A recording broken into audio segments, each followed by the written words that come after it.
స్నేహితుల దినోత్సవం కదా! అసలు మన స్నేహం ఎంత బలంగా ఉంది? అసలు మనది స్నేహమేనా? స్నేహం అంటే ఎలా ఉండాలి? అంటే స్నేహం అంటే ఏదో కలిసి సినిమాలకెళ్ళడం, కలిసి భోంచేయడం, పార్టీలు చేసుకోవడం, కలిసి కాస్త గేమ్స్ ఆడడం ఇవే గదా! చాలామందికి మన వాళ్ళకి తెలిసింది. అది కాదండి. కాస్త లోపలికి వెళితే స్నేహాలు ఎందుకు పెడుసుబారిపోతున్నాయి? స్నేహాలు ఎందుకు ఈరోజు ఈ పరిస్థితిలో ఉన్నాయి? అరే! నాకు ఒక్క స్నేహితుడు కూడా లేడే మనస్ఫూర్తిగా చెప్పుకునేటానికి, మనసారా వినేవాడు అనేవి ఉంటాయి కదండీ! ఈ ఈ సమస్యలు ఎందుకు వచ్చినాయి? ఏం చేస్తే బావుంటుంది? ఉన్న స్నేహం కలకాలం నిలుపుకోవడానికి కొత్త స్నేహాలు, మంచి స్నేహాలండి. ఆ మాటకొస్తే కుటుంబ సభ్యుల మధ్య అనురాగం, ఆప్యాయత అంటే భార్యాభర్తల మధ్య కూడా ఉంటాయి. కానీ వాటికి మించింది స్నేహం అండి. ఆ స్నేహం అనేది 2 అక్షరాల పదమే కానీ పర్టిక్యులర్‌గా దాన్ని మనం ఎంచలేమండి. ఎంచలేమంటే నా ఉద్దేశ్యం ప్రతి బంధంలోనూ, ప్రతి అనుబంధంలోనూ స్నేహం ఉండాలి అంటాను. భార్యాభర్తలు కావచ్చు, తల్లి, తండ్రి, కొడుకులు కావచ్చు, ఇట్లా ప్రతి చోట గూడా ఆ స్నేహం అంతర్లీనంగా ఒక ప్రవాహంలా ఉంటుంది అని నా ఉద్దేశం అండి. సరే.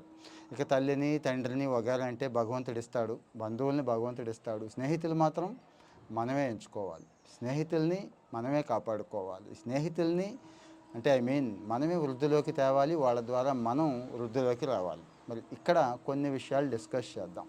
జెన్యూన్‌గా డిస్కస్ చేద్దామండి. నెంబర్ 1 వచ్చి చాలా పొరపచ్చాలు ఉంటాయండి. ప్రతి చోట ఉంటాయి. ఇంట్లోనే అన్నున్నప్పుడు ఎవరో పరిచయం లేని మనిషి కదా! స్నేహం అయిన మనిషి పూర్తిగా అతని జీవితం గురించి తెలీదు కదా!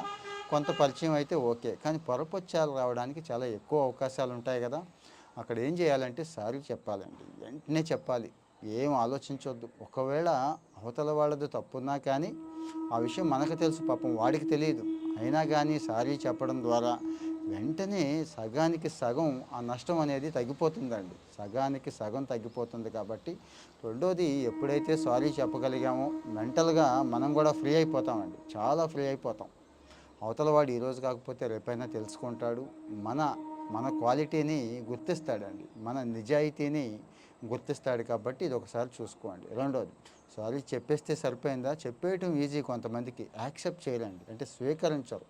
అవతల వాళ్ళు సారీ చెప్పినప్పుడు కూడా సారీ అన్నప్పుడు కాస్త మనం దాన్ని అంగీకరించి, దాన్ని ఒప్పుకొని పోన్లే పాపం అయిపోయింది కదా! అందరం అదే చేస్తాం కదా! ఇక్కడ ఎంపతి కావాలండి. అంటే అవతల వాళ్ళ చెప్పుల్లో కాళ్ళు పెట్టుకొని నిలబడడం అంటారు. అంటే అవతల వాడి పొజిషన్‌లో మనం ఉండి, అరే! మనమైతే ఏం చేస్తాం ఈ సిట్యుయేషన్స్‌లో అని ఆలోచించుకున్నప్పుడు ఖచ్చితంగా, ఖచ్చితంగా ఆ సారీని యాక్సెప్ట్ చేస్తాం. ఆ స్నేహం బలపడడానికి ఉపయోగపడుతుందండి. తర్వాతొచ్చి నమ్మకం. ఈ రోజుల్లో లేనిది అదేనండి. తెలిసిందే గదా! ఏదో స్నేహితుడు గదా అని చెప్పి వాడు కొన్ని విషయాలు చెప్తాడు మనకి. మనం ఏం చేస్తాం అవసరానికి వాడేసుకుంటాం. ఈ రోజులు చాలా విషయాల్లో అదే జరుగుతోంది.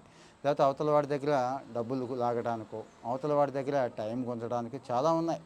స్నేహితం అన్నప్పుడు ఆ స్నేహం ఎలా ఉండాలి అంటే ఒక మంచి నమ్మకం బిల్డ్ చేసుకోవాలండి.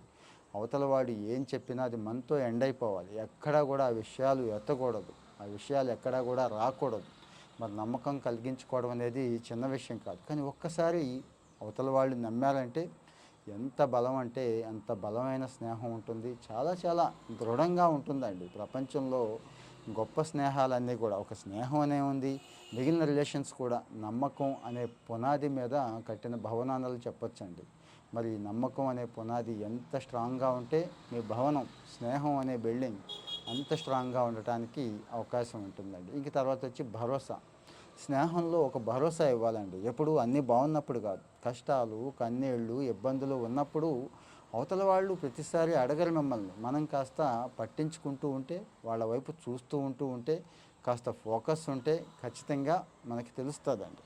అప్పుడు భరోసా ఇవ్వగలగాలి. భరోసా అంటే అందరికీ డబ్బే ఇవ్వక్కర్లేదు. గుర్తుంచుకోండి. ఒక మాట సాయం, ఎమోషనల్‌గా కొంత సాయం. ఒక్కో చోట ఒక్కో రకమైన సాయం ఉంటుందండి. నేనున్నాను అనే ఫీల్ అవతల వాళ్ళకి కలగాలి.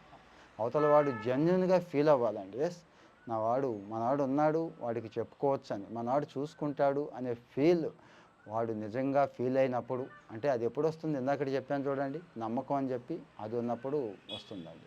ఇక ఫైనల్‌గా టైం అండి. ఈరోజు ప్రధానమైన సమస్య అదే.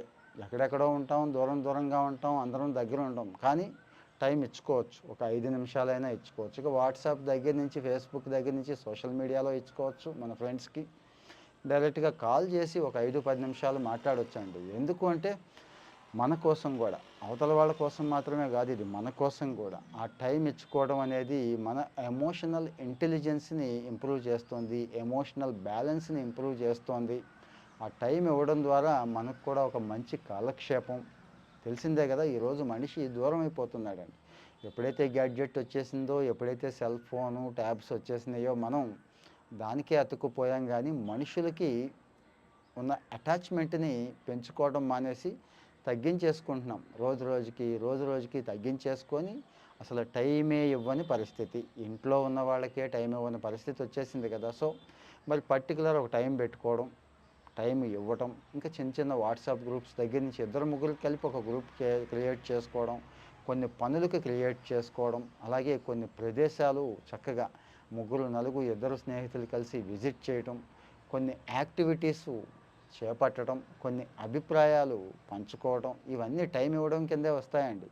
ఈ టైం ఇవ్వకపోవడం కూడా ఈరోజు ప్రధానమైన సమస్య అవుతుంది. సో, మరి 4, 5 విషయాలు చెప్పుకున్నాం కదా! మీ స్నేహం ఎలా ఉంది? అంటే ఇప్పుడు చెప్పుకున్న ప్రతి విషయంలో కూడా వాళ్ళకి టైం ఇచ్చే చోట గానీ, నమ్మకం గానీ, అంతకుముందు చెప్పుకున్న విషయాలు ఏవైతే ఉన్నాయో సారీ చెప్తున్నామా? అవతల వాళ్ళు చెప్పిన దాన్ని రిసీవ్ చేసుకుంటున్నామా? ఇవన్నీ చాలా చాలా చాలా ఇంపార్టెంటు పునాదులు. మీ స్నేహ బంధానికి పునాదులు లాంటివి కాబట్టి, ఈ విషయంలో మీరు ఎక్కడున్నారు అనేది చెక్ చేసుకోండి.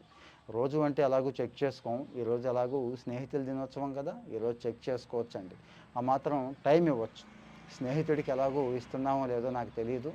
మీ స్నేహం నిలబడాలంటే, ఇంకా గట్టిగా ఉండాలంటే, స్ట్రాంగ్‌గా ఉండాలంటే టైం ఇవ్వచ్చు. సో, ఇలాంటి విషయాలు మళ్ళీ ఇంకా ఇంకా మీకు కావాలి అనుకున్నప్పుడు లైక్ కొట్టి ఫాలో అవుతూ ఉంటే